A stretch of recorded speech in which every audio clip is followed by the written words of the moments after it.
Très chers Sénégalais du Sénégal comme de la diaspora, c'est votre compatriote Mohamedou Nourou Sall qui a l'honneur et le plaisir de vous retrouver afin d'échanger sur la situation problématique, chaotique dans laquelle a été plongé notre pays depuis le coup d'État de Macky Sall le samedi 3 février 2024.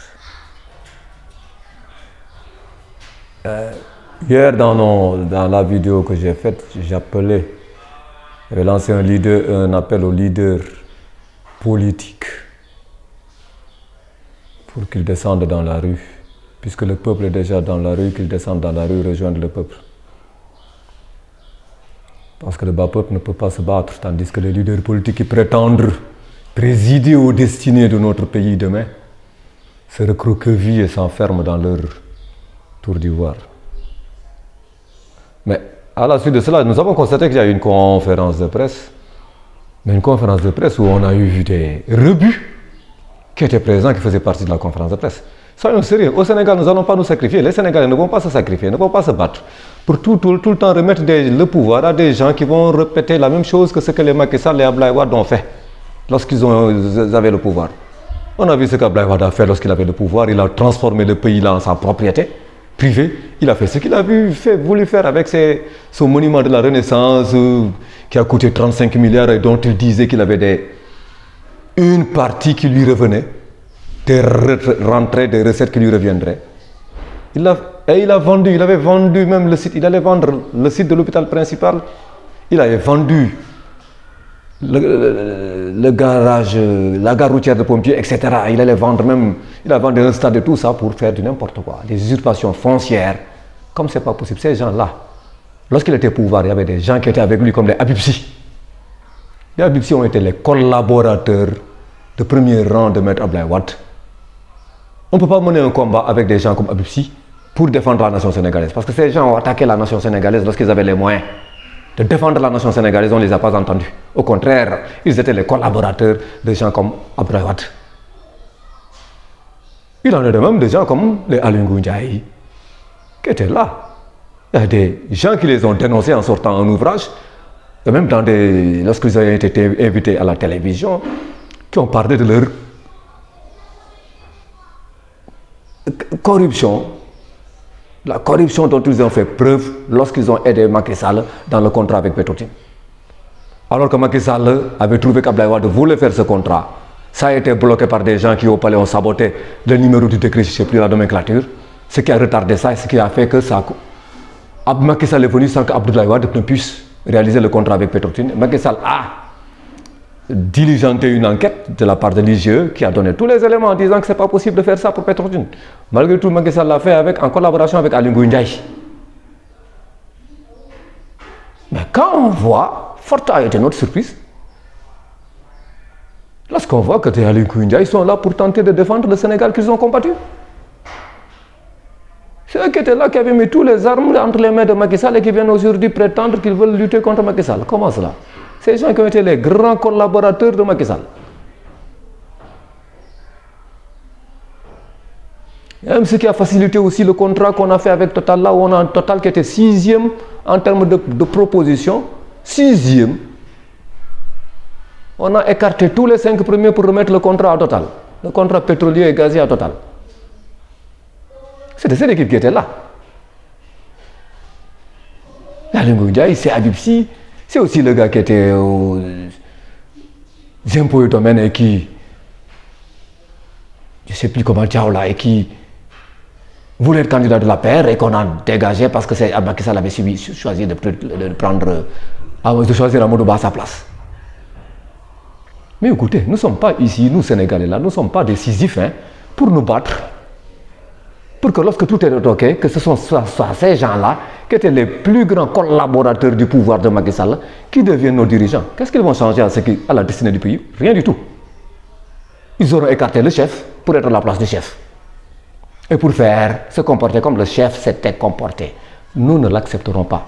Si le peuple sénégalais doit faire des sacrifices pour lutter contre le coup d'État de Macky Sall, si ces sacrifices doivent mener au fait que ce sont ces gens-là qui auront la possibilité de revenir au pouvoir là, le peuple sénégalais, en tout cas, je ne demande à nos chers Sénégalais de faire, à moins de laisser la fibre patriotique leur dire que ces gens-là, nous n'en voulons pas. Ce sont des rebuts qui doivent appartenir à la poubelle politique sénégalaise. On ne doit pas leur faire confiance. Parce que ce sont des gens indignes de toute confiance, dignes de mépris, qui ont trahi le Sénégal quand ils étaient au pouvoir. Quand ils étaient à côté du pouvoir, dans des postes de responsabilité, ils ont trahi le Sénégal. Mais les Sénégalais ne vont pas leur faire confiance. On ne doit pas leur faire confiance. Ensuite, la classe politique sénégalaise, c'est bien beau d'aller faire une conférence de presse devant les trucs là et dire oui, nous allons faire ceci, cela. Ce n'est pas ce que le peuple veut. Tandis que le peuple est en train de sacrifier, pendant que le peuple est en train de se sacrifier, tandis que nos enfants sont en train de perdre des heures de cours à cause du problème créé par le coup d'État, ces opposants-là sont des opposants de salon ou bien des opposants de plateau de télévision. Ces leaders politiques, c'est des leaders politiques de plateau de télévision. Ce ne sont pas des leaders politiques de la rue. Comme Abdoulaye Wade, quelles que soient les critiques qu'on puisse lui faire dans sa gestion du Sénégal, dans sa gestion chaotique, catastrophique du Sénégal, mais combien de fois Abdoulaye Wade a été emprisonné?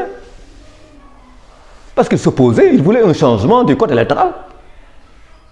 Combien de fois Abdoulaye Wade a été arrêté et emprisonné ici, sous Diouf? Un homme politique doit être un homme de terrain lorsque la situation, lorsque l'heure est grave. Et l'heure est très grave. Les conférences de presse, on n'en a que foutre. Les recours au niveau du conseil constitutionnel, on n'en a que foutre. En quoi c'est intéressant même d'aller faire un recours au niveau du conseil constitutionnel? Comme si les événements qui sont déroulés ne suffisent pas pour que les opposants, les leaders politiques qui se disent attachés au pays, est-ce que cela ne leur suffit pas pour se faire une lecture assez claire de la situation? Il y a un coup d'État qui a eu lieu, il y a des gens qui sont à l'étranger, même des pays étrangers qui ont critiqué ça, même la CEDEAO a critiqué cela, ce coup d'État. Les gens là, ils font des conférences de presse pour nous faire comprendre que c'est un coup d'État. Mais nous, on sait que c'est un coup d'État. Nous le savons, on a dépassé cette étape. L'autre étape, c'est la résistance populaire au niveau des rues. Et avec cette résistance populaire, nous ne voulons pas. Nous ne voulons pas que cette résistance-là soit ternie par des gens qui étaient les complices indéfectibles du pouvoir de Macky Sall ou bien du pouvoir d'Abdoulaye Wade, qui ont été les assassins de notre pays, le Sénégal. S'il faut mener ce combat-là avec ces rebuts-là, avec ces excréments-là, ce n'est pas la peine. Autant laisser donc Macky Sall continuer. S'il faut mener ce combat avec ces excréments-là, non. C'est le peuple sénégalais qui veut un combat pour un nouveau Sénégal. Nous ne voulons plus que le Sénégal soit dirigé par des gens qui ont été des complices indéfectibles du pouvoir de Macky Sall et d'Abdoulaye Wade. Ce que nous demandons à la masse des Sénégalais, au peuple sénégalais, c'est qu'il regagne, que ce combat, c'est un combat qui doit lui permettre de regagner sa dignité. C'est un combat qui doit faire que ses collabos n'aient pas l'arrogance, ne soient pas aussi hautains pour essayer de dire que oui, nous méritons votre confiance lors des élections à venir, lors de l'élection présidentielle à venir. Parce qu'ils ne mériteront jamais notre confiance. Ils doivent aller ailleurs. C'est ailleurs qu'ils doivent aller. C'est ailleurs qu'on doit les amener. C'est en prison qu'ils doivent partir. Des enquêtes en profondeur doivent être menées pour voir comment ils ont géré les structures qu'ils ont occupées lorsqu'ils étaient là-bas. On n'est pas là pour leur faire confiance. Le Sénégal a besoin de retrouver sa dignité à l'aide avec ce combat. Retrouver sa dignité, c'est de ne pas être victime de l'arrogance et du caractère hautain de ces traîtres qui ont été les collaborateurs indéfectibles du pouvoir de Macky Sall. Et puis, on ne demande pas de conférences de presse. On n'en a que foutre de ces conférences de presse. Tous les Sénégalais, même les nourrissons, savent ce qui se passe, qu'il y a eu un coup d'État. Soit vous acceptez de lutter, ou bien vous n'acceptez pas de lutter, on comprendra. On prendra acte, on saura que vous n'avez pas accepté de lutter. Il est facile de convoquer une manifestation. C'est très simple d'en convoquer. Chers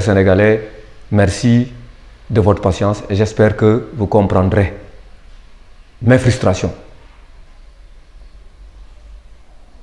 Au revoir et à la prochaine.